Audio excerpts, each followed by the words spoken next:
Hello and welcome to Unprofessional Engineering. My name is James. And you got Luke.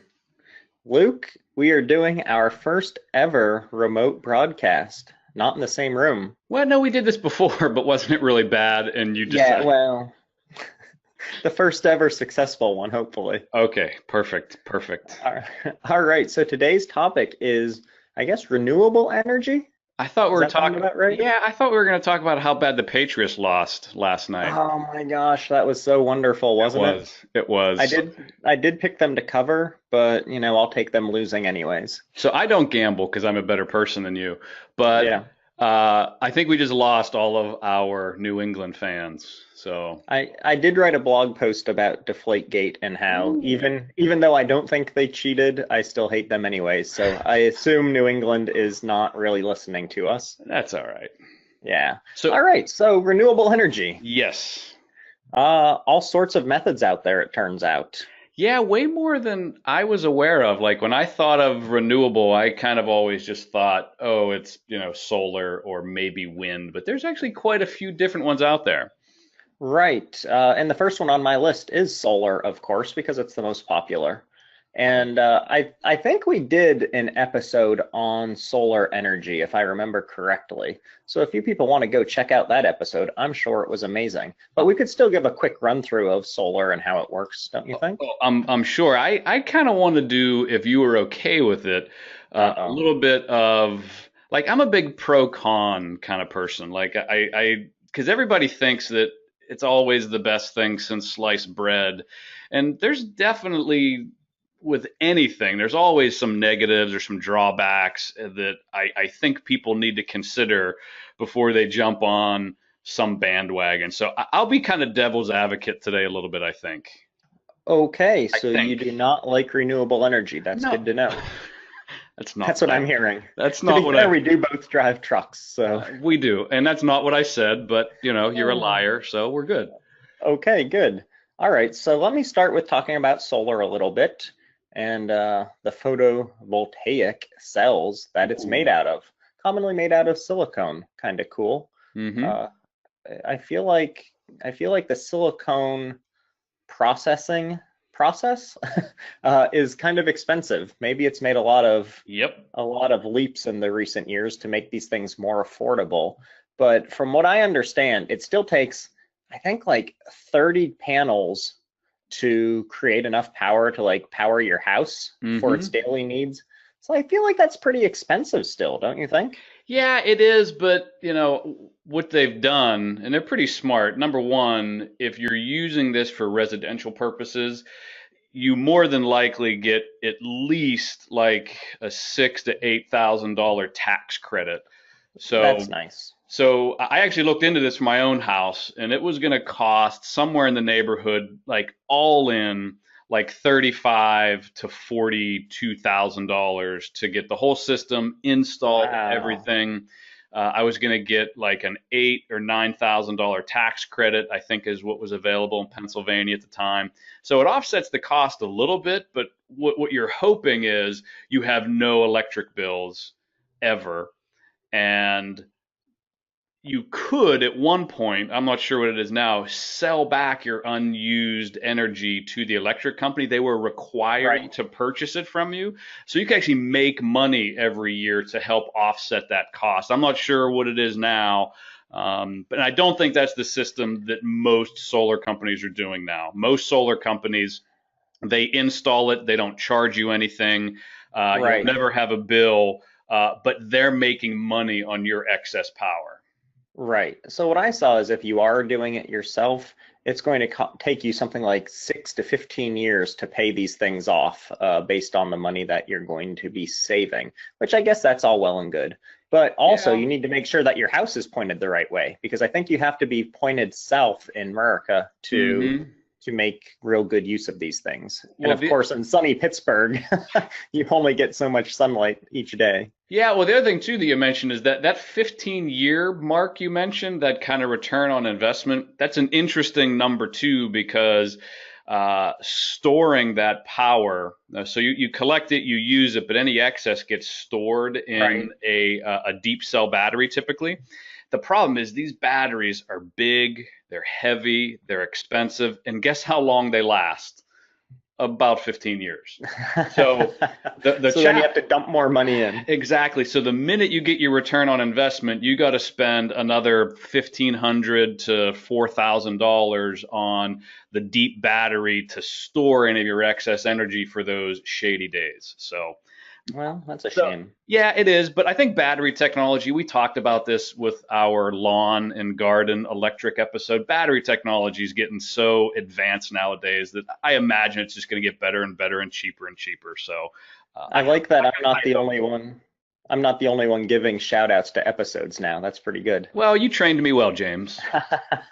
So I did want to throw out one fun fact here. I feel like I have at least one fun fact for each of these energy types. And this is surprisingly, Exxon was one of the first companies to research how to lower solar cell costs because they had a Interesting. lot of solar panels for power warning lights on their oil rigs. Okay. So I think that was kind of interesting. I That like must have been that. a while ago. Yeah, Yeah. I'm sure. So that's all I really have to say about solar. You have anything else to add? So I wanted to, so again, I don't want to be the kind of negative Nelly here with it all, but Mm, there's definitely some cons that you need to think about. You mentioned one. Number one, if your house is in the wrong orientation, it just doesn't work for you. right. They can be expensive to install, and it's a state by state tax allowance you get in a lot of cases. So some other cons are, let me see what I got here. We talked about storing it, and I think that's about it. I think the pros definitely outweigh the cons with solar. I'm actually looking into it again in my current house. Oh, Even though we're in Pittsburgh and we don't get a lot of, super sunny days, I've talked to a few people that I've seen in the neighborhood that have done the solar panels, and they're doing that solar city style where they install it for free. They do 100% of everything, right, but they basically eliminate your electric bill and then they make money on excess power. That's their right. model. So I might think about it, but we'll see.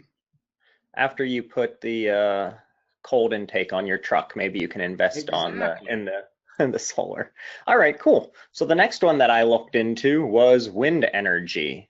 Did you look at this one at all? I did. I looked into this one quite a bit because Oh, really? yeah, because if you're like me and you live in Pennsylvania and you drive the turnpike at all, there's a section of the turnpike where there's just Yeah. and I've been fascinated by these windmills. So this was the first time I'd done a lot of digging into it. So I really like the idea of wind power. All right. Well, I'm going to lead this off with windmills have been used since 2000 BC in Persia and China. I thought that was kind of amazing.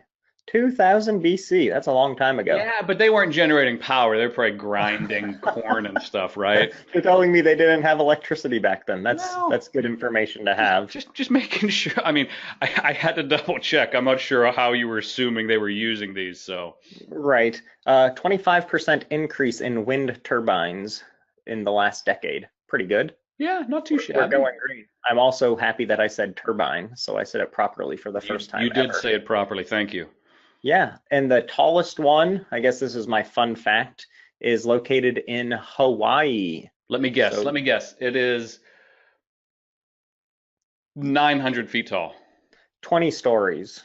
I don't know what that is. I think that's like 200 feet, maybe. Okay, okay, Isn't a okay. story like 10 feet, something like that? Oh, it's got to be more than. It's got to be. It's probably 20 would be my guess. Okay, so maybe 400 I'm feet. sure one of Anyways, I'm 20 sure one of our stories. listeners knows how many feet a story is. They can write in. You guys can Google that for us. But it also has blades the size of football fields. So that's stupid. So Yeah, I guess it's clearly more than 200 feet tall if it has blades that big. yeah. I think the challenge with actually both of these is the R&D that goes into wind and the R&D that's going into solar. It's really expensive R&D. The initial fabrication and building of these is really expensive. It's not cheap to install a giant windmill on your property. So I think that's probably the biggest drawback for wind. They're also really big, especially if it's like an electric company. thinking they want to generate electricity. You can't do this with a small with small wind power. You need really big turbines. You need really big windmills. But did you look into any of the residential applications for turbines and windmills? No, I did not. So there's a whole market, and there's some folks out there. They're doing these vertical wind turbines, and Okay. it's not a giant blade like you would see spinning traditionally. It almost looks like a flag. It actually spins vertically, Right. and these are so there's super small ones where they're using in like third world countries, and they're like charging telephones. They're charging computers, Sure. and they're taking this to like residential applications where in your backyard you would have this 20-30 foot tall pole. You'd have one of these turbines mounted to that pole. It's vertical, so it doesn't take up a ton of space, and it basically charges a battery that holds that power in your use throughout the day. So same concept of solar, of storing it and using it during the day, or storing it and using it during the day and the evening. When Uh, it's not windy. when it's not windy. But the challenge is, again, depending on where you live, on the beach, this is probably great. You're getting tons of, breezes Right. off the ocean. But here in Pittsburgh, I mean, there's days where we don't get a ton of wind. So, Yeah, I worked with a company called Windpacks, which was creating a portable turbine like you're talking about, and it was ideally for like camping or something like hmm that, where you would take it out with you and you could charge your phone or do that's whatever you cool. needed to do with it. But then they were looking into third world countries and how they can provide power there. So, Gotcha. Gotcha. not so much infrastructure needed that way. So that's Yeah. pretty cool. There's also a couple other cons to wind, and again, I'm kind of being the negative person here You today. really are I being a downer apologize. today. So Yeah. number one, wind isn't super reliable. We talked about that. No. Number two, there's always two sides to every story. So there's the threat to wildlife. So while you have people that love the idea of renewable energy, you have folks on the exact opposite that, preserving animals and preserving, wildlife and preserving nature is more important to them than building this big wind turbine that you have to have a section of land quarantined off, birds run into these things. You're That what just we're concerned about is the geese getting smashed by the well, blade? if you're that person who cares more about the animals and the nature aspect of it, it might not be a great option. I don't know. If you told me it was puppies that it was hurting, I'd probably feel bad. But Well, geese and birds and crows and ravens, and these things, they're number one, they're pretty ugly. they are They're ugly. big, and they can be really noisy if you're really close to these. So, I mean, I wouldn't want to live next to one. I mean, what's that? Not in my backyard. I love wind, but don't put one in my Right. backyard. So, I think um, that's fair. yeah, Well, if the momentum continues the way it's going, they think that wind energy will be able to meet 1/3 of the world's energy demands by 2050. So that's pretty good. That's a I, lot of going green. I like that. I like that a Have you lot. have you seen the countries that have like gone like an entire day off of wind power or green hmm resources? I think Scotland did that. That was pretty cool. So I guess you Scotland's mentioned not real populated, but that's all right. These are folks that wear kilts. Come on, how that's cool is true. that? So you mentioned some statistics. Could we do some statistics here in the middle, or do you want me to wait till the end? You can do them anytime you want. Okay, so in 2016, this is total energy consumption. We consumed or used not We well, not you and I personally, oh the United States. ah We consumed 97.4 quadrillion. I don't even know how many zeros that is. BTUs of energy. Um, and the breakdown is 37% petroleum, 30% natural gas, 15% coal, 10% nuclear, and then renewable is only 10% of all of the energy consumption in 2016. And that includes everything from wind, solar, biomass, wood, hydroelectric. okay. So renewables currently only 10%. So and wind is bigger than solar, which I didn't know. That's surprising to me. You just hear about solar so much more often that it Yeah. surprises me wind would be higher. Yeah, so last year, of that 10%, 6% of it was solar, which is crazy. Wow. So solar Yeah. is really small. Hmm. Do you consider nuclear to be green? Uh, I do consider it to be green. I mean, it's not Because you glow green after well, you're standing by it? because you look like Homer Simpson when you're Right. no, I do consider it green. I mean, I think the fact that you're not, burning fossil fuels, I think that's the definition of, green or renewable. Um, I feel like sticking that stuff in the ground afterwards doesn't seem like a great idea, though. yeah, that's the challenge is what do you do with the leftovers? But you know what? There's leftovers with every process, right? I So guess so. if you're making solar panels, there's a cost of manufacturing and leftover goods and the raw materials That's that a go good point. into it. I mean, everything has that. So don't get up on your high horse and say that solar is the best, because another interesting thing, and I want to know if you ever thought about this, James. Probably not, but go ahead. I'm sure you haven't. So everybody's into electric cars, right? Everybody loves Elon Musk, right? I mean, we do, but We okay. do. But here's the thing, the electric generation type. So you go buy this electric car, right? You think you're saving the planet. There's a Saving the planet. there's a 40% chance that whenever you charge your car, you're charging your car with electricity that was generated by coal. Think about that for a minute. So you're not getting solar power from the sun to your car. You're burning fossil fuels to charge your car. Is that? So Wow. so 30 so Mind melted. I'm telling you, a 40% chance that you're charging your electric car with coal, a But 27 does the good outweigh the bad? So instead of burning gas, what's worse? I don't yeah, know. yeah, because it's a doubly bad. So like if Right. you're internal combustion, you're burning fuel and then you're using the fuel again. So it's kind of doubly bad, but don't think because you drive an electric car you're all of a sudden saving the planet. You're helping, but there's only a 13% chance that when you plug your car into the wall that you're charging it with a renewable source.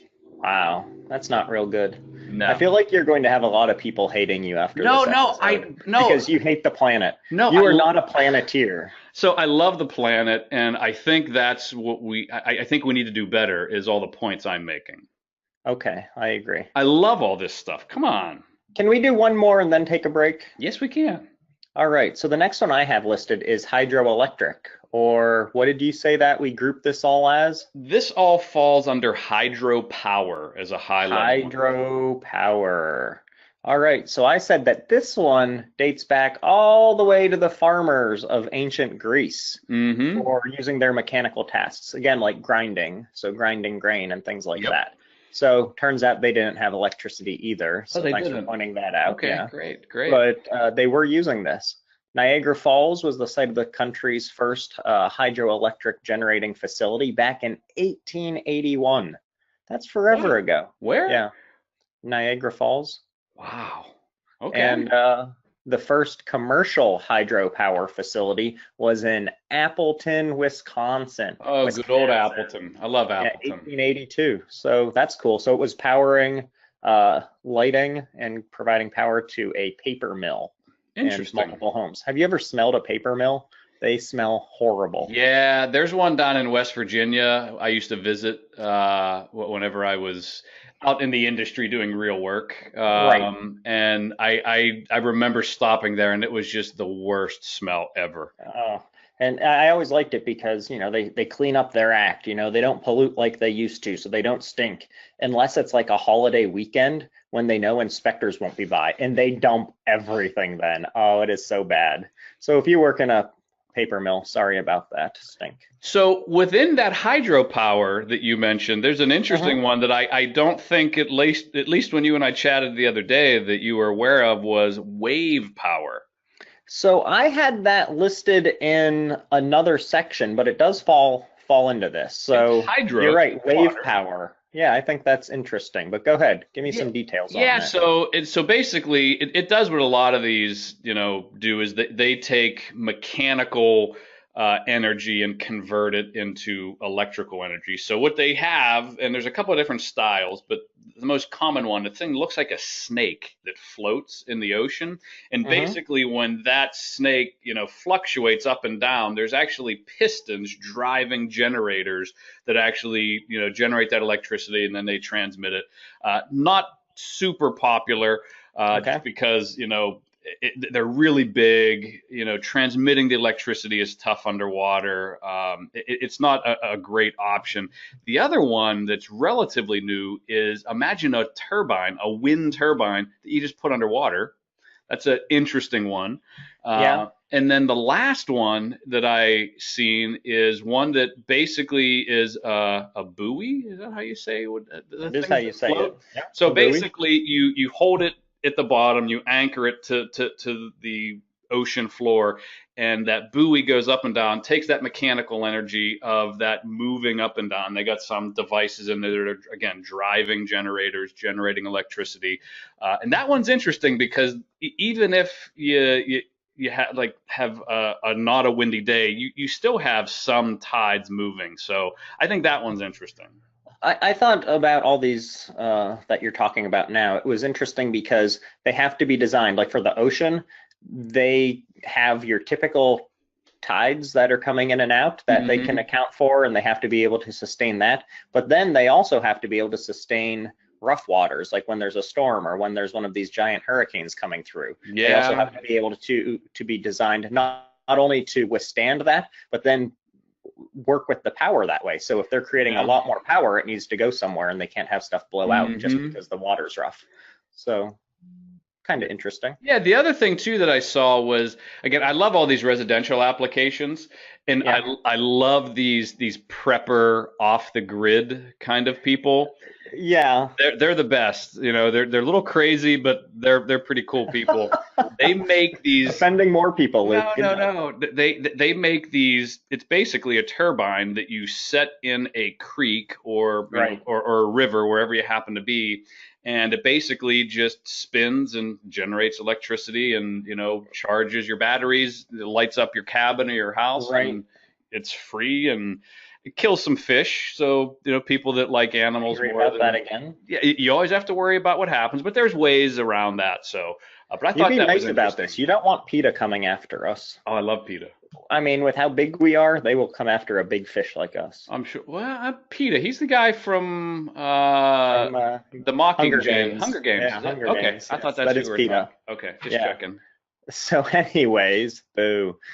China has the biggest hydroelectric generation capacity with three gorges, Yeah, 22.5 gigawatts. Is that how you say it?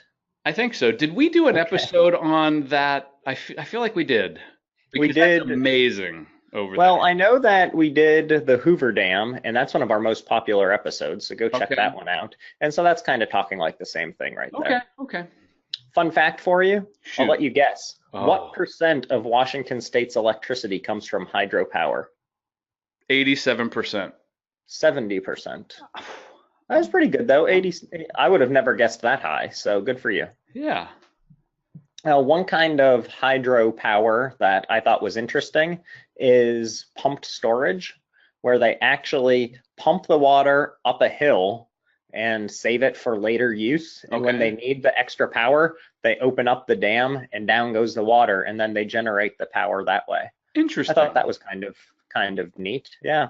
And another big advantage of this is something like a dam can usually just hold the water back, and then in times of need for more energy, it can rapidly produce that much more quickly than something like solar, which is a consistent Yeah. building and storage I process. gotcha. I So gotcha. a lot I of think good it. hydro stuff. I Are think you it's time for poo-pooing us. this one as well, No, no, I'm okay with hydro, but again, other than the fishes?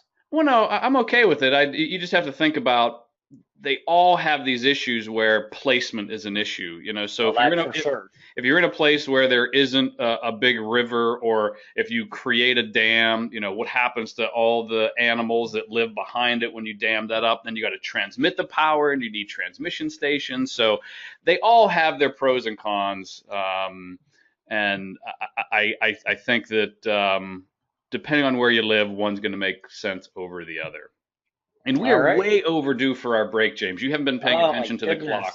Well, So, I have no time keeping here because I do not have the clock in front of me today, but let's take a break for a word from our sponsor. oh, we have one this week?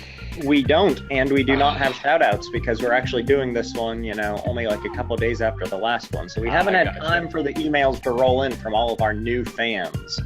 But, Got you. I guess we could just let people know if they love unprofessional engineering, as I know they do, they can write us at unprofessionalengineering@gmail.com. If you show us that you're a subscriber, we will get you some amazing stickers. I just sent out another batch earlier this week, so they're flying off the shelves. So email us while they're still around. We probably got to order some new ones by now, the way you've been giving them out, I imagine. I Right? mean, pretty soon, yeah. But yeah, that's it. So email us, and that's all I have to say. You want to add anything? So we're going to be starting a new section to the show, and I wasn't prepared to do it today. I said I would be, and I'm not. So I'm And you're not. This is a common theme with you. It is a common theme with me, but what we're going to do is we're going to talk about like one invention or inventor or thing that someone has made that is just terrible. Ridiculous inventions. Yeah, ridiculous, useless. They break, whatever it is, And the one I was thinking about was that pizza pocket slice thing where you wear. It looks like a Oh, yeah, lanyard that's that you so wear, terrible. and you put a slice of pizza. So someone actually made these. So that's the kind of stuff that we're going to bring up every now and then. And if you, the listener, have anything that you think is just horrible that you want us to talk about on the show or mention, just write in, and if we use it on the show, we'll get you a sticker. We're also going to be bringing our own, James and I, back and forth. That's right. But it's not going to start this week. I wasn't prepared. I apologize, James, for not being It's kind of prepared. like the Darwin Awards of inventions, right? Like Exactly. the worst of the worst. All right, I love it. I think that's going to be a lot of fun. It So should yeah, be. send us your terrible inventions as well. Gotcha. All right, so moving on. Yes. Okay, I was waiting for some confirmation there. Thanks. The next one I have is biomass energy. I love this one. Do you see? I saw this one and I was like, so you're burning stuff? Like, big deal. How's that energy? Like, okay, I chopped down a tree and now I lit it on fire and I'm heating up some water to produce steam and now I have power. Yeah, Great. Or I have that's heat and I'm burning it. Or I have, it just seemed cheap to me. well, it is cheap. It's not very efficient.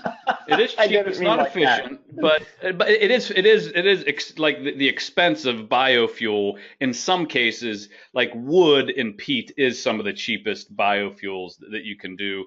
Hmm. But I love the idea of taking stuff you would normally throw away and you use. And the two best examples of this are landfills recapturing gas that Yeah. typically would just go off into the atmosphere. So I've driven by these landfills and I see all these white posts and it looks like they have these little meters on them and I never knew what they were. When I did research, what they're doing is they are capturing the methane that's coming from the decomposing Wow. biomass. So they recapture that. Now, granted, that's a big technical process and takes some stuff. So that one's a little more expensive. But another one I saw, and I don't know if this actually happened, it was there was an issue with cows and how much cows are passing gas and the manure Methane. and the Yes. methane that they're producing. And I don't know if there was a thing about how they were capturing the methane. I don't know all the details, but I thought that was funny. And then the last one I love, where they reuse stuff you normally would not use, is French fry oil. Yeah. So you've seen these things where You've seen people cars like that, right? exactly, and people are driving their cars and it smells like French fries. And what they do is they can take old oil and grease and turn this into, through filtering and processing a little bit, and you convert your engine to burn basically cooking oil. And it's something you'd normally just throw away. Yeah. So I thought that was interesting. I like the biomass. So a little side story here. Last night I went to Wendy's and they gave me 8 French fries in my fry. Literally 8 French fries. So thank you very much, Wendy's. I actually tagged them on Twitter and they didn't respond to me. So I hate you. You know but what I I'll still. love? Wendy's has that sassy Twitter handle. Have you seen that? Well, I Where, figured maybe they'd respond like, "Sorry about the 8 fries. You don't yeah, deserve any more, fatty." But I yeah. mean, they do have a sassy Twitter handle. I love their One sassy Twitter handle. one more thing about bio. I guess two more. Is one is corn, turning that into ethanol. I guess Yep. that counts, which is cool. That And a lot of our gas is kind of, I guess, not as good because of that, but it's Yeah, cleaner or something. they I seem don't that know. seemed to be really popular. It was maybe Kind 10 of years died down. ago. And Yeah. remember they were making all the cars and it said E85 I thought that compatible. was like a Clinton thing. I'm not sure. I think it might have been that time frame where it That really long ago? started Okay. building. Yeah, I don't know for Yeah. sure. I Maybe thought someone that can was follow up. interesting because I remember opening up like gas caps on like rental cars and stuff and it said E85 compatible and it was like, I don't even Right, know what that means. So, right. The one other part here that I thought was interesting is algae. And this could be the future of biomass I like because this one. apparently, yeah, me too. Apparently, algae can produce fuel up to 10 times faster than traditional means of Hmm. bioenergy. So that's really cool. And I've just seen those like giant ponds or I don't know what we want to call them, but places where they're growing the algae just for this, and it's really gross looking, but apparently very efficient. Yeah, yeah. So the fermentation of the algae has proven to produce fuels such as butane and methane and hydrogen and all sorts of biofuel stuff. So that's pretty cool. Is that your phone vibrating? You always yell at me for It mine. was. Okay, Sorry, it was great. the boss calling. So we're at 33 minutes ish, James. Do we have anything else we Wow. want to add to this? I know since you weren't paying attention to the time. I Uh, was not. The last one I did want to mention is geothermal because I've always been fascinated by this because you can heat your house, cool your house, all that stuff with geothermal. I don't Basically, a get big that. pipe running into the ground, you send water down, and then it heats up because of the core temperature. I've always thought geothermal is amazing. And Really? apparently it's very popular. And in California, they have one of the biggest or the biggest geysers complex, which produces all sorts of power over there. So these People are talk. individual residential applications, or these are big Both. geothermal production sites that then pump the electricity? You can have it for your house where it just drills down and that's how you heat and cool your house. And Okay, you also have giant industrial size things where they can then power, all sorts of stuff. I gotcha. Yeah. So So that's last that. thing, I want you to we're both going to guess, and in like Uh-oh. 20 years, we're going to come back.